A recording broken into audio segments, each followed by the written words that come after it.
हाजिर हैं हम एक नए वीडियो में। वीडियो है सना अमजद का। ठीक है। टाइटल है जिसका India ban rice export to Bangladesh, food crisis and inflation in Bangladesh by India. अच्छा, तो अगर ये न्यूज़ है तो बहुत बढ़िया बात है। जैसे को तैसा करना चाहिए। ठीक है, चलिए देखते हैं पाकिस्तानी रिएक्शन क्या देते हैं, वहाँ के पाकिस्तानी लोग क्या बोलते हैं इस टॉपिक के बारे में। मिलते हैं वीडियो के अंत में, अपना वक्तव्य रखेंगे, अपना विचार रखेंगे। वीडियो अच्छा लगे तो चैनल को सब्सक्राइब करिएगा, लाइक करिएगा, शेयर करिएगा। बने रहिए वीडियो के साथ में। नहीं आई और बांग्लादेश ने इंडिया के साथ पंगा लेकर खुद अपने पेट पर लात मार ली है। इंडिया जो फूड सप्लाई करता था बांग्लादेश को, जिसमें प्याज, आलू और खाने पीने के मुख्तलिफ अशिया शामिल थी, इंडिया ने उनके एक्सपोर्ट पर रोक लगा दी है। तो बांग्लादेश ने कहा कि भाई कोई बात नहीं, इंडिया नहीं देता तो ना दे, हम पाकिस्तान से ये सारी चीजें इंपोर्ट करेंगे। अभी बांग्लादेश को ये फैसला लिए 48 घंटे का वक्त भी नहीं गुजरा था तो ये खबर सामने आई है कि बांग्लादेश में खाने पीने की अशिया में शदीद कमी आ चुकी है। वहाँ पे महंगाई इतनी ज़्यादा बढ़ चुकी है कि वहाँ के लोग पीने के लिए दूध तक भी अफोर्ड नहीं कर पा रहे, और ये सब इंडिया से पंगा लेने का नतीजा है। इसी टॉपिक पे आज हम बात करेंगे पाकिस्तान के अवाम से, तो ये चलिए हमारे साथ। मैं तो सबसे पहले ये समझता हूँ कि बांग्लादेशी कौम ने जिस तरह से अपने हक के लिए जिस तरह से खड़ा हुआ है, खड़े होकर उन्होंने दिखाया है, और जिस तरह से वो तब्दीली और इनकलाब किसको कहा जाता है, उन्होंने उसका एक अक्स दिखाया है अपने। जिस तरह से उनकी स्कूल गोइंग बच्चे, कॉलेज गोइंग बच्चे, यूनिवर्सिटी, रेडी पान, शहर के, मुल्क के हर तबका जो है वो सड़क पर निकला है, और वो अपनी जो हक के लिए जो है वो लड़ा भी है और उसने कुर्बानियाँ भी दी हैं। बिकॉज मेरा पॉइंट ऑफ व्यू ये है कि शेख हसीना, ऑल्दो कि वो उनके जो लीडर था उसकी बेटी थी, उनके बानी की लीडर थी, बानी जो था शेख मुजीब उनकी बेटी थी, बट द थिंग इज कि एक फरिश्ता भी अगर हो तो एक ख़ास वक्त के बाद कौम उससे भी जो है वो जान छुड़ाना चाहती है। तो एक के बाद दूसरा, दूसरे के बाद तीसरा, जिस तरह से वहाँ पे भी सो कॉल्ड इलेक्शंस होते रहे और अवाम के आज़ादी इजहार राय का ख्याल नहीं रखता रहा, तो उससे क्या हुआ कि जो है वो हवा गुब्बारे में भरती रही और एक वक्त आया कि वो गुब्बारा फट गया। अब मेरा पॉइंट ऑफ व्यू ये है कि अब चूंकि हसीना वाजिद को पूरी दुनिया में सिर्फ एक मुल्क में पनाह मिली और वो थे भारत। अब इंडिया में जब उनको पनाह मिली तो अब इंडिया की पूरी कोशिश है और वो पूरी दुनिया के साथ मिलकर, जो उनके सपोर्टर हैं उनके साथ मिलकर ये पूरी कोशिशों में लगा हुआ है कि बांग्लादेश की इकॉनमी किसी भी तरह अपने पांव पर खड़ी ना हो पाए। क्योंकि अगर बांग्लादेश की इकॉनमी अपने पांव पर खड़ी हो गई तो उनका नैरेटिव जो है, जो एंटी बांग्लादेश है, वो उनका नैरेटिव दफन हो जाएगा। और इस हवाले से चूंकि मेरा ताल्लुक खुद टेक्सटाइल इंडस्ट्री से है, तो textile is the backbone of the Bangladesh economy, और दुनिया का सबसे बड़ा गारमेंट मैन्युफैक्चरर जो है वो बांग्लादेश है। उसकी अब वो सेक्टर भी इस वक्त बुरी तरह से मुतासिर हुआ है। उनके बैंक्स, उनके फाइनेंशियल इंस्टीट्यूशन, सेंट्रल बैंक्स उनको बिल्कुल सपोर्ट नहीं कर रहे। सर क्या वजह है? 4 महीने हो गए हैं, वो चाहते थे शेख हसीना वाजिद अपनी हुकूमत छोड़े और यहाँ से चली जाए, वो चली गई। 4 महीने हो गए, अभी तक बांग्लादेश जो है वो एहतजाजों की आग में क्यों जल रहा है? क्यों उनकी टेक्सटाइल इंडस्ट्री जो है वो खसारे का शिकार हो रही है? देखें, एक तो इसमें दो तीन चीजें थी। एक तो जब ये हालात इस तरह के पैदा हुए तो ओवरऑल दुनिया ही पूरी एक इन्फ्लेशन की आग में, ओवरऑल एक वर्ल्ड इकोनॉमी भी दबाव का शिकार थी। ऊपर से हुआ ये कि उनको इंटरनल पॉलिटिक्स और उनका इंटरनल सिस्टम भी इस तरह से धचका लगा कि जो, और फिर पिछले साल ऐसा हुआ है कि बांग्लादेश भी IMF के नरगे में आ चुका हुआ है।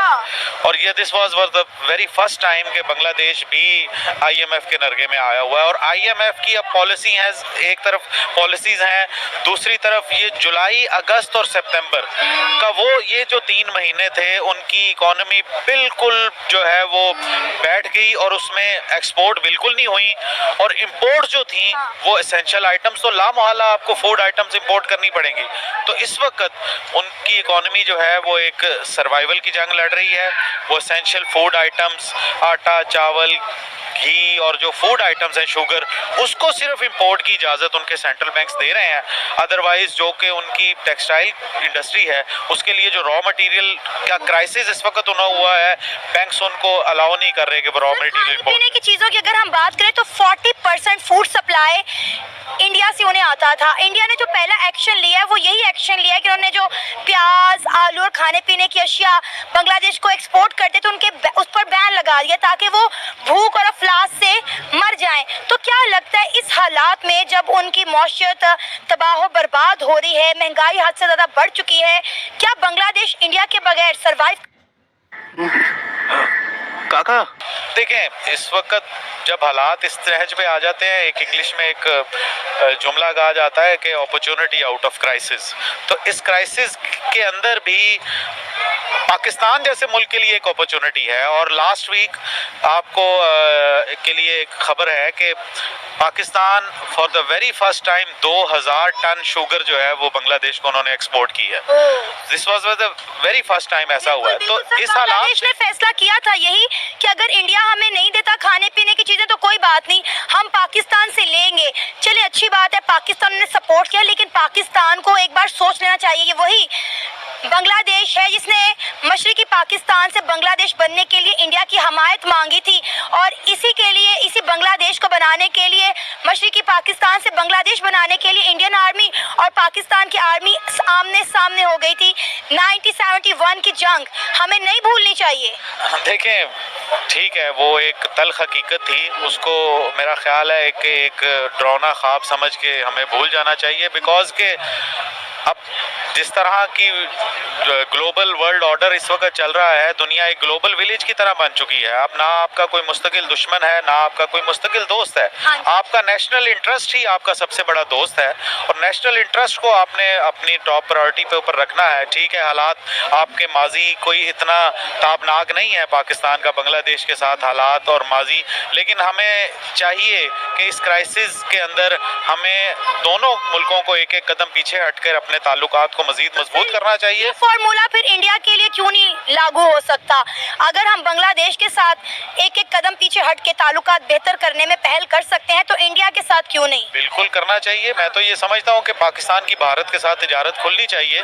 और देखें, कश्मीर जो है वो अब आप अनडिक्लेयर्ड एक सेटल्ड इशू है। अगर पाकिस्तान का भारत के साथ, चूंकि वो उधर तुम इधर हम, this is the only solution which has already been done. Azad Kashmir एक आपके पास है, मकबूजा उनके पास है, वो उनके पास ही रहना है, आपका अपने पास ही रहना है। तो इसको भी कश्मीर के इशू को एक साइड पे रखते हुए हमें इकोनॉमिक इशू को सामने रखना चाहिए। और बिल्कुल जिस तरह हमें बांग्लादेश के साथ एक कदम पीछे आना चाहिए, हमें बिल्कुल भारत के साथ भी एक कदम पीछे आना चाहिए और एक दूसरे के साथ इक्तिसादी ताल्लुकात जो है वो उसको बढ़ाना चाहिए। हम आपस में अना की जंग के अंदर जो है वो सिर्फ और सिर्फ नुकसान गरीब आवाम का हो रहा है। बांग्लादेश ने जो फैसला किया है इंडिया के खिलाफ जंग छेड़ने का, क्या वो उनका फैसला ठीक है?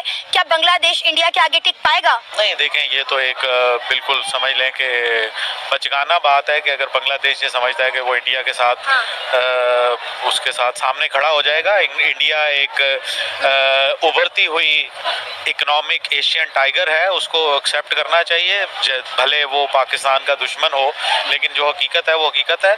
तो आई थिंक भारत जो बांग्लादेश है उसको बड़ा वाइजली इस क्राइसिस की के अंदर डिसीजंस लेने पड़े होंगे।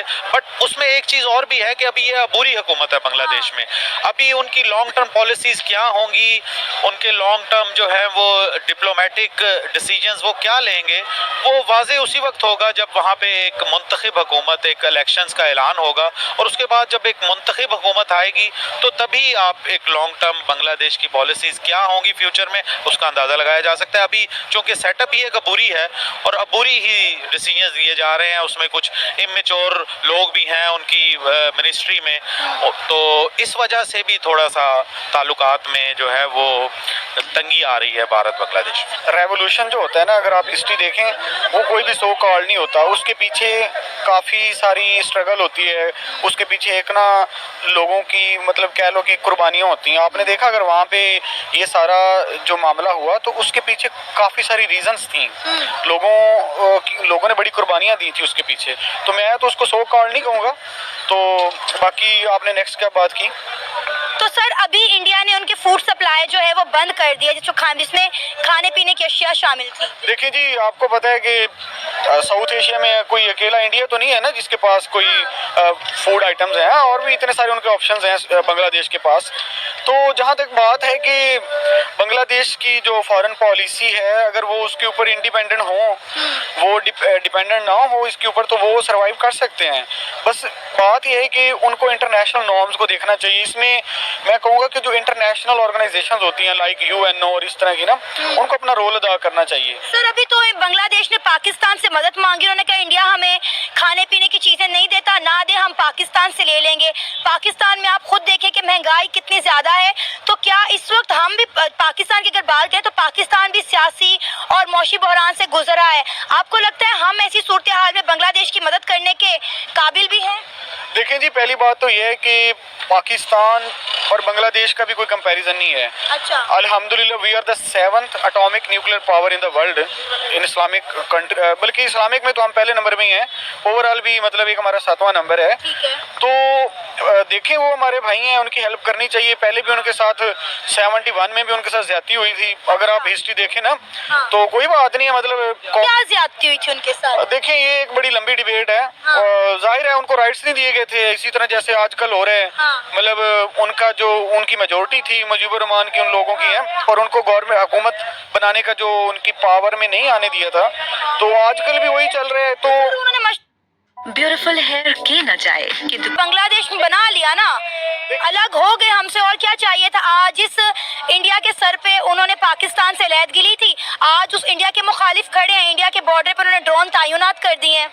अच्छा देखिए, मैं ये कहना चाहूँगा कि जो ईस्ट पाकिस्तान जो सेपरेशन हुई, अगर आप इसकी डेप्थ में जाए ना, तो उसमें उनके साथ ज्यादतियाँ हुई हैं, तो वो हमसे सेपरेट हुए थे, ठीक है। उनमें वो मजलूम थे, ठीक है। उसमें भी हमारे, आपको पता है कि जो हमारे फैसला साज हैं, मतलब उन्होंने उनके साथ ज्यादती की थी, मतलब जिनका हक था अगर उनको करने देते तो बड़ा अच्छा चल रहा था।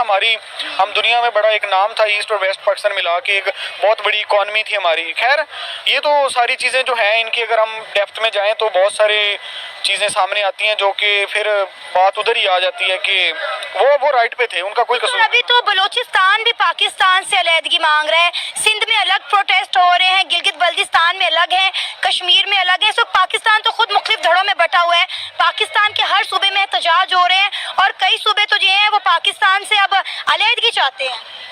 देखिए पहली बात तो ये है कि आप किसी भी नेशन की बात कर लेना, हाँ। हर नेशन में अपने मुल्क के लिए ना जो वो प्यार होता है, हुब्बुल वतनी होती है, आप में भी है, मुझ में भी है।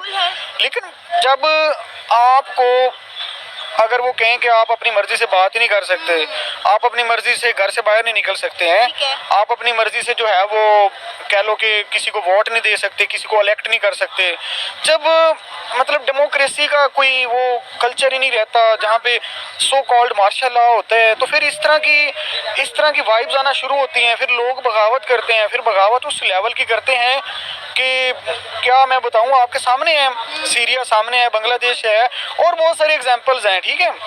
जब तक लोगों को उनके बेसिक जो ह्यूमन राइट्स हैं अगर उनको वो नहीं मिलेंगे तो वो इस तरह के, अल्लाह ना करे ये हो सकता है, ये पॉसिबल है। सर आपको पता है आजकल तो पाकिस्तान में भी एक नारा चल रहा है, लेके रहेंगे आज़ादी, तेरे बाप से लेंगे आज़ादी, तो क्यों ना देगा हमें आज़ादी। हमने तो 1947 में आज़ादी ले ली थी, अब किससे आज़ादी चाहिए पाकिस्तानियों को।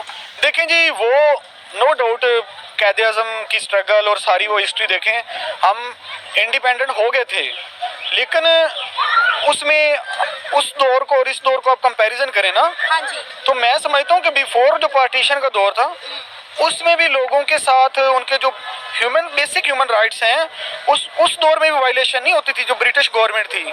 आज के दौर में आप देखें ह्यूमन राइट्स कितनी वायलेशन हो रही है। आप एक फीमेल हैं, आपके घर में अगर वो कोई आ जाते हैं ऐसे ही कोई सिपाही सपुई या सोल्जर, ये पंजाब पुलिस है, तो बगैर किसी, आपको पता है कि हमारा ये कानून है, मतलब रात को वैसे ही वो नहीं अलाउ होता फीमेल। आपने इतनी सारी वीडियोस देखी हैं, यहाँ पे लोगों की घरों की चादर और चार दीवारी का जब तहफ़्फ़ुज़ नहीं रहता ना, तो फिर लोग ना अपनी जान की भी परवाह नहीं करते। तो हमारे इस वक्त जो करंट सिनेरियो चल रहा है ना, वो ये है कि लोगों के ना बुनियादी हकूक ही नहीं है उनके पास। कोई बात करता है ना हक की, सच की, उसको उठा लेते हैं। तो फिर जब इस तरह की हालात होते हैं तो फिर लोग कैसे ना कहेंगे कि तेरे बाप से भी लेंगे आज़ादी। ज़ाहिर बात है, किसी के बाप का तो मुल्क है नहीं ना, हम सब का, हम सारे इसमें बराबर के शरीक हैं और हम इसके मालिक हैं। ये जो गार्ड होते हैं, सारे सिक्योरिटी फोर्सेज होते हैं ना, ये हमारे तहफ़्फ़ुज़ के लिए होते हैं और तहफ़्फ़ुज़ वालों का काम होता है तहफ़्फ़ुज़ करना। ये नहीं है कि अपने मालिकों को आप गोलियां मारें, भगा दें। सर, आपको लगता है कि बांग्लादेश इंडिया के बगैर सरवाइव कर सकता है, क्योंकि बांग्लादेश को हमेशा इंडिया की सपोर्ट रही है? देखिए, नो डाउट इंडिया ठीक है, मतलब इकोनॉमिकली उनसे बेटर है, सारी चीज़ें हैं, लेकिन उसमें भी काफ़ी सारे इश्यूज हैं जो मतलब हसीना वाजिद को वो सपोर्ट करते हैं। तो ये एक फैक्ट है। दूसरा रिलीजियस फैक्टर है वहाँ पे वो, क्योंकि जाहिर है अब इंडिया जो है वो भी कोई ह्यूमन राइट्स का कोई इतना अच्छा मुल्क नहीं है वो रहने के लिए। वहाँ पे देखें मुसलमानों के साथ कितनी ज्यादतियाँ होती हैं, और वहाँ पे देखें आप सिखों के साथ भी हुई हैं। तो अगर बांग्लादेश में ये चीज़ें हो रही हैं ना, तो उसके पीछे भी काफ़ी सारे महरक़ात हैं। तो बांग्लादेश सर्वाइव कर सकता है, इट्स नॉट। तो पहले मैं बता दूं कि जो भी ये बांग्लादेश मतलब पाकिस्तानी जो भी ये मतलब अपनी बात रखे हैं दो लोगों ने, उनका तो जवाब मैं दूंगा अभी वीडियो में। सबसे पहले मैं क्लियर कर देना चाहता हूँ, इंडिया है तो बांग्लादेश का वजूद है, ठीक है। इंडिया है तो बांग्लादेश का वजूद है। इंडिया अगर अपनी औकात पे आ गया ना, तो बांग्लादेश का हाल तुम पाकिस्तानियों से भी बदतर हो जाएगा, ठीक है। अभी अभी बांग्लादेश अभी तुम लोग के साथ में व्यापार करने के लिए तैयार हो गया है, ट्रेड करने के लिए तैयार हो गया है। तुम लोग को अभी भाई भाई लग रहा है ना, प्यार प्यार उमड़ रहा है दोनों, मतलब पाकिस्तान और बांग्लादेश लोगों में शहद टपक रहा है। ज्यादा दिन का नहीं है शहद वाला ये सब बात, ठीक है। फिर तुम लोग का वही हाल होगा जो पहले जैसा था। अब आते हैं उन लोग के बातों पे। सबसे पहले जो अभी बांग्लादेश में कुछ दिन पहले जो प्रोटेक्शन हुआ था, प्रोटेक्ट चल रहा था, हड़ताल चल रहा था, जो भी स्कूल जो भी स्कूल गोइंग बच्चे, कॉलेज गोइंग बच्चे, स्कूल गोइंग बच्चे, कॉलेज गोइंग बच्चे, इनके हिसाब से, भाई साहब के हिसाब से मतलब बच्चे थे, प्रोटेस्ट कर रहे थे, ठीक है।